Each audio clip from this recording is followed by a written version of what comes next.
That was a really hard swallow. That's what she said. Been a while since I've done this, I think. I gotta remember how to do it.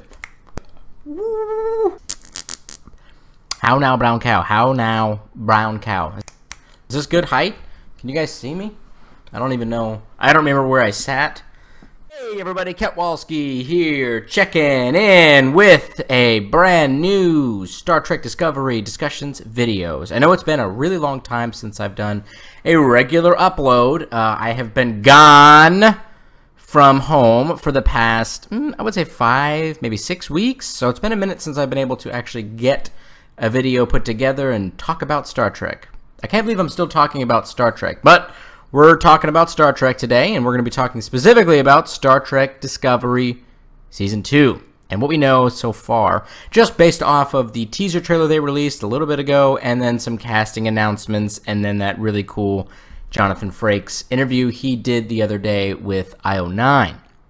Okay, so let's go ahead and jump right on into these cool, fun things that are happening. I suppose they might be fun and cool. I don't know. I'm just going to say that as an opener. So let's just go ahead and get right into this. Okay, so the first thing that we kind of see in the trailer that kind of caught my eye was the USS Enterprise screens. They have obviously updated them past the old school 1960s style that we were used to from the original series, and they're now updated to look more similar to that of Star Trek Discovery. It makes sense.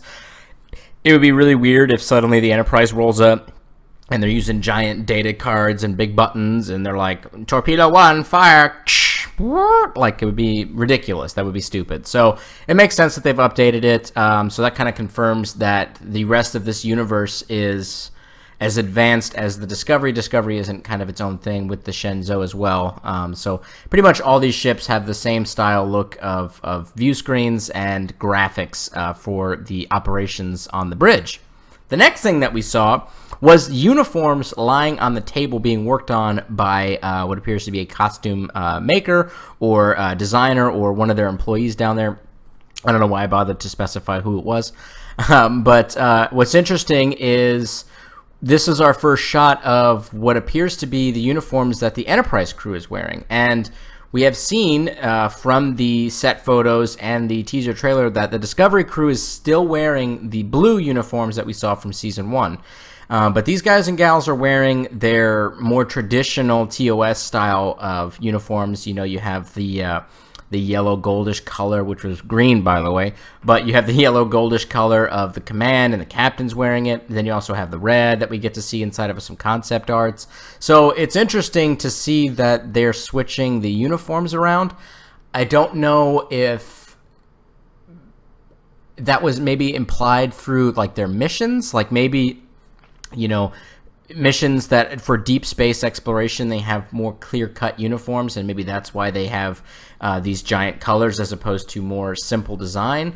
That way maybe new races can distinguish who these people are and what their roles are if they were to meet up with them. Like if you meet an alien species and they want to know who's in charge, well, you find someone with a gold uniform and they should be able to help you. You need someone to go punch someone in the face, you find maybe somebody with a red uniform or something like that. You've got syphilis, space syphilis, you go find somebody with a blue uniform. I don't know. I really don't know what the explanation is yet. We haven't received any full-blown information regarding it. I'm not even sure if necessarily maybe the TOS style uniforms was the old one, and maybe the one that Discovery is wearing is the new one, and maybe, you know, the Enterprise is coming back from one of their 5-year missions and they haven't gotten their uniforms yet. It would also explain why they weren't in Season 1.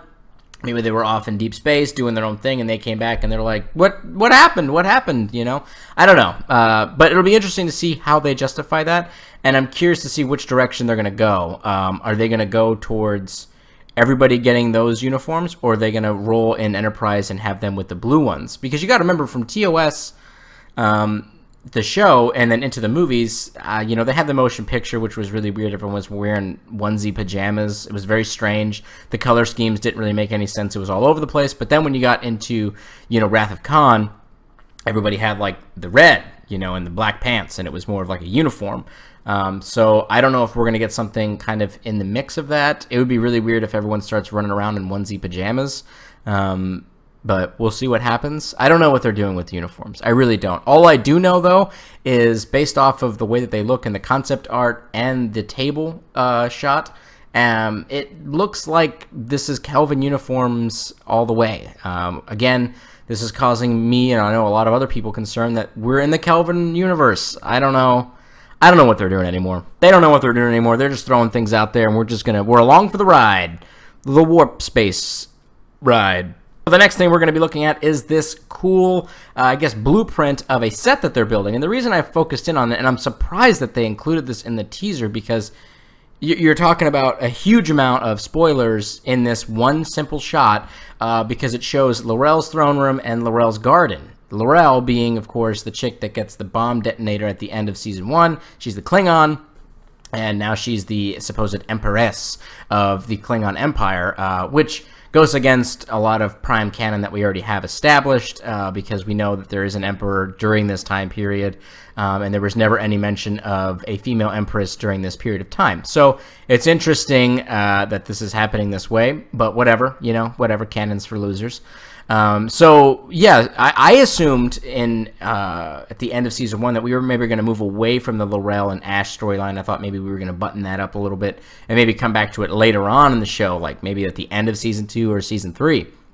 But I guess we're coming right back into it immediately, and they want to continue that Ash L'Rell storyline, and possibly even more Ash and Michael Burnham storyline. So I thought we were moving away from it, so this was a bit of a surprise for me. And like I said, it's kind of a big spoiler that we're still going to be dealing with the Klingons in this second season, which is a little annoying too, because I really think fans, Trekkies and regular fans alike, are ready to move on past the Klingons. We don't want Klingons anymore. It's kind of gotten old. Let's move on and do something else. So if they're spending the money to build a giant throne room for L'Rell, they're clearly going to be using it a lot. They're not just going to be wasting money on this set for no reason. So we'll see, I guess, how that rolls out.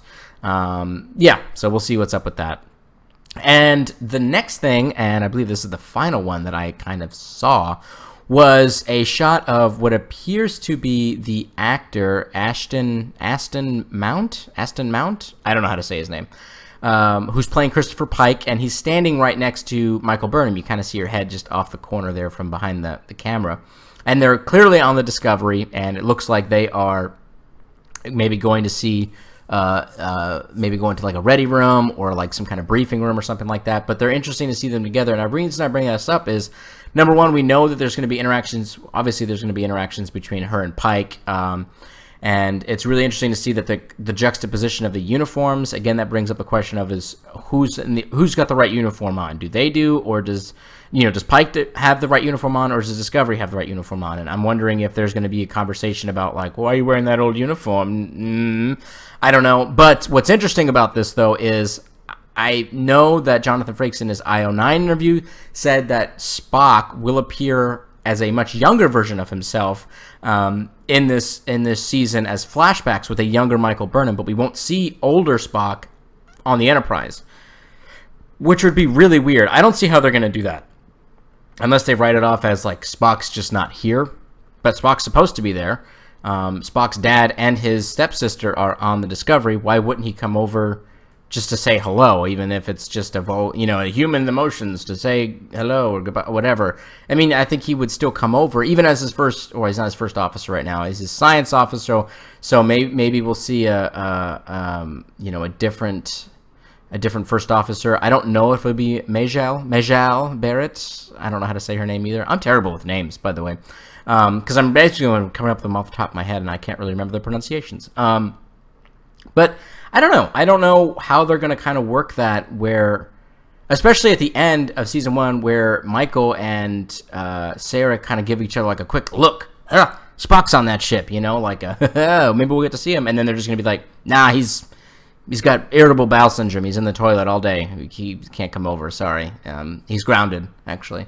I don't know how they're going to work that, or why they would even bother to not include him. If they're going to include the Enterprise, you might as well just have a Spock there. You've already ripped off this Band-Aid. Just keep pulling it. Like, the scab is done. Just go. It just makes no sense why they would bother to not have a recasted Spock. It's just kind of like, I don't know. Now I feel like they're just gonna use that as a bigger reveal later of who could we cast as young Spock. I don't know. It's kind of just whatever, I guess. But yeah. So that's pretty much my feelings on all of it. That we know so far in season 2 is just kind of, yeah, whatever, I guess. That pretty much sums it up. Yeah, whatever, I guess. We'll see what happens. We only have a teaser yet. We haven't had a full trailer yet. We still have a year of pre-production and production to go. We have a long time. They've hinted at different dates for the release of season 2. I don't think we've gotten anything locked in official yet. I know in the teaser trailer it does provide a few informations about dates, but I don't trust CBS at all because they provided us with plenty of dates for season 1, and that also didn't matter. So I have no idea when season 2 is coming out, but I will continue to report on all of the news coming out about season 2, and I will continue to complain about it on the internet so that you guys and gals get to hear about it. And I also want to hear your complaints and your likes and dislikes, so be sure to throw that comment up. Don't throw it up, I mean type it up. But get a comment on the video down below. I will, of course, respond to as many as I can. I love talking to you guys and gals about different things in Star Trek, and I really just love hearing about different ideas that you guys and gals have in regards to Star Trek, both old and new. So, if you enjoyed this video and found it entertaining, please like, subscribe, and follow me on Twitter and Facebook. Blah, blah, blah, blah. You guys know the drill. I will see all of you guys and gals next time. Live long and prosper, my Trekkies!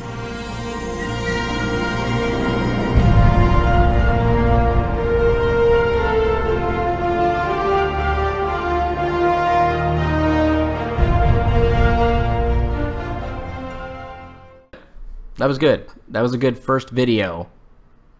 Back into the swing of things. I gotta start making other content, though, I think. Star Trek's getting stale. They're not releasing as much. I mean, how many more people want to know about the Gorn? Hashtag Gorn video coming.